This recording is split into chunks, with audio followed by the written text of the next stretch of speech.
শুভ সন্ধ্যা বন্ধুরা। আজকে অগস্ট মাসের 1 তারিখ। আজকে সংবাদপত্রে একটা খবর প্রকাশিত হয়েছে, আপনাদেরকে দেখিয়ে দিতে চাইবো। দেখে নিন একবার এই খবরটা। আজকে সংবাদপত্রে প্রকাশিত হয়েছে এই খবরটা, ঠিক আছে? কি খবর? শুভঙ্কর চৌধুরীর রিপোর্টিং এই খবরটা প্রকাশিত হয়েছে। 3টা প্যারাগ্রাফ আছে এই খবরের মধ্যে, যেটা আমার মনে হয় খুব গুরুত্বপূর্ণ এবং আপনাদের সামনে রাখা দরকার। প্রথমটা কি? প্রথমটা হচ্ছে যে the education department will soon approach the supreme court seeking yet another extension of the deadline, explaining the factors that delayed the recruitment process, said an education department official. অর্থাৎ শিক্ষা দপ্তরের একজন অফিসিয়াল জানিয়েছেন যে তারা এডুকেশন ডিপার্টমেন্ট সুপ্রিম কোর্টে যাবে এবং সেখানে গিয়ে তারা বলবে যে 31শে অগস্টের যে ডেডলাইন ছিল সেটা বাড়িয়ে দিতে। কেন? কারণ যে কারণে রিক্রুটমেন্ট প্রসেসটা পরিপূর্ণ করা সম্ভব হচ্ছে না 31শে অগস্টের মধ্যে, সেই 31শে অগস্টের সময়সীমাটা কেন দেরি হচ্ছে সেটা বাড়াতে, সেটা এক্সপ্লেন করতে। It will be explain to the court that the commission has yet to schedule interviews as it awaits the state government decision on whether OBC reservation in the ongoing recruitment process will remain at 17% or reduce to 7%, the official said. অর্থাৎ এই official যেটা জানিয়েছেন যে supreme কোর্টের কাছে এটা explain করা হবে যে যেহেতু এখনো ইন্টারভিউর যে শিডিউল সেটা তৈরি করা যায়নি। কেন তৈরি করা যায়নি? কারণ ওবিসি রিজার্ভেশনটা 17% ধরে হবে, নাকি সেটা বর্তমানে যে রাজ্য সরকার নিয়ম করেছে 7% রিজার্ভেশন সেই অনুযায়ী হবে, সেটা এখনো পর্যন্ত অনগোয়িং রিক্রুটমেন্টের ক্ষেত্রে সিদ্ধান্ত হয়নি।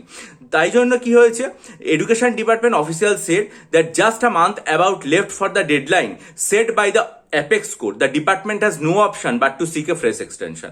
অর্থাৎ যেহেতু মাত্র 1 মাস সময় বাকি আছে, এখনো পর্যন্ত ইন্টারভিউ শুরুই করা যায়নি, তাই জন্য কি করা হবে, একটা ডেডলাইনটা আরো বাড়ানোর জন্য সুপ্রিম কোর্টের কাছে আবেদন করানো হবে যেন আরো ফ্রেশ এক্সটেনশন দেওয়া হয়। অর্থাৎ এই যে খবরটা, এটা দেখে আমার মনের মধ্যে সত্যি আজকে এই দুশ্চিন্তাটা এলো যে তাহলে কি WBSSC গ্রুপ সি এবং ডি রেজাল্ট, যেটা আমরা আশা করছিলাম যে অগস্ট মাসের মধ্যে বেরিয়ে যাবে, সেটা কি অগস্টে প্রকাশিত না হয় আরো পিছিয়ে যাওয়ার সম্ভাবনা আছে? কারণ দেখুন, অনগোয়িং রিক্রুটমেন্ট কি প্রসেস হবে আমরা এখনো পর্যন্ত জানি না। রাজ্য সরকারের তরফ থেকে এই বিষয়ে এখনো পর্যন্ত কোনো সিদ্ধান্ত আসেনি 7% না 17%। সুপ্রিম কোর্টের কাছে এটা রাখা হবে, যে কারণে ইন্টারভিউ শিডিউলই তৈরি করা যায়নি। এবার ইন্টারভিউ হতে তো অন্তত অনেকটা সময় দিতে হবে, তাহলে সেই ইন্টারভিউ শেষ হয়ে তারপরে ধরা যাক সুপ্রিম কোর্ট আরো 1 মাস বা 2 মাস সময়সীমা বাড়িয়ে দিল। এবার তাহলে মোটামুটি আমরা যদি ধরেও নিই যে খুব তাড়াতাড়ি পুজোর আগে রিক্রুটমেন্ট প্রসেসটা শেষ হয়ে যাবে, ঠিক আছে হলো। কিন্তু রাজ্যের মাননীয় শিক্ষামন্ত্রী মহাশয় কি বলেছেন যে গ্রুপ সি এবং ডি এর রিক্রুটমেন্টের রেজাল্টটা পুরোপুরিভাবে তৈরি আছে, কিন্তু সেটা বের করা হবে কখন না, যখন স্কুল সার্ভিসের SLST যেটা, সেটা নিয়োগ প্রক্রিয়া সম্পন্ন হয়ে যাবে। কেন? কারণ যেহেতু সুপ্রিম কোর্টের নির্দেশিকা আছে, তাই জন্য এটার উপর সব থেকে বেশি জোর দেওয়া হচ্ছে। এখন যদি মনে হয় যে আরো 1 মাস বা 2 মাস এরা পিছিয়ে যাবে এবং টিচার রিক্রুটমেন্ট প্রসেসটা আরো পিছিয়ে যাবে, তাহলে যদি সরকারের এই সিদ্ধান্তটা থাকে বা একই রকম ভাবে বজায় থাকে যে WBSSC গ্রুপ সিডি রেজাল্ট প্রস্তুত হলেও আমরা সেটাকে এই নিয়োগ প্রক্রিয়াটা শেষ হওয়ার পর বের করব, আশঙ্কা এটাই যে তাহলে এই রিক্রুটমেন্ট প্রসেসটা পিছিয়ে অক্টোবর মাসে না চলে, রেজাল্ট বেরোনোর প্রক্রিয়াটা অক্টোবর মাসে না চলে যায়। আজকের খবরটা থেকে সত্যিই এই আশঙ্কাটা হলো যে তাহলে কি WBSSC রেজাল্ট, যেটা আমরা আশা করছিলাম যে অগস্ট মাসে বেরোবে, সেটা অগস্ট মাসে না বেরিয়ে যদি এক্সটেনশন আরো বেশি করে হয়, তাহলে সেটা আরো পিছিয়ে অক্টোবর বা তার পুজোর পরে চলে যেতে পারে। যাই হোক, এটা জানি না। রাজ্য সরকারের কাছে সবসময় নিবেদন থাকবে যে আপনারা যদি মনে করেন যে ঠিক আছে SLST কে প্রাথমিক গুরুত্ব অবশ্যই সুপ্রিম কোর্টের সময়সীমা আছে, নিশ্চয়ই দিন, কিন্তু রেজাল্ট যেখানে প্রস্তুত হয়েছে সেখানে রেখা পরীক্ষার রেজাল্ট অগস্ট মাসে বের করে দিন। তারপর যদি মনে হয় ঠিক আছে এর পরবর্তী যে প্রসেস ইন্টারভিউ বা টেস্টিং, যে টাইপ টেস্টিং এর যে ব্যাপারগুলো আছে, সেগুলো আপনারা পরবর্তীকালে নেবেন WBSSC গ্রুপ সিডির ক্ষেত্রে পুজোর পর, সেটা হোক, কিন্তু রেজাল্টটা বের করে দিলে অর্থাৎ পরবর্তী ধাপের যারা পরীক্ষার্থী, যারা এখন টাইপিং এর প্রস্তুতি নিচ্ছেন বা ইন্টারভিউর প্রস্তুতি নিচ্ছেন, সেটা তারা মনোযোগ দিয়ে নিতে পারেন। না হলে এই যে বারবার করে রেজাল্ট বেরোনোতে দেরি হয়, এটা তাদের মনোবলটা ভেঙে দিচ্ছে। একদিকে তারা কি ভাবছে, আশা বা দিশা পাচ্ছে না, এবং নতুনভাবে যে তারা প্রস্তুতিটা শুরু করবে সেটা বুঝতে পারছে না।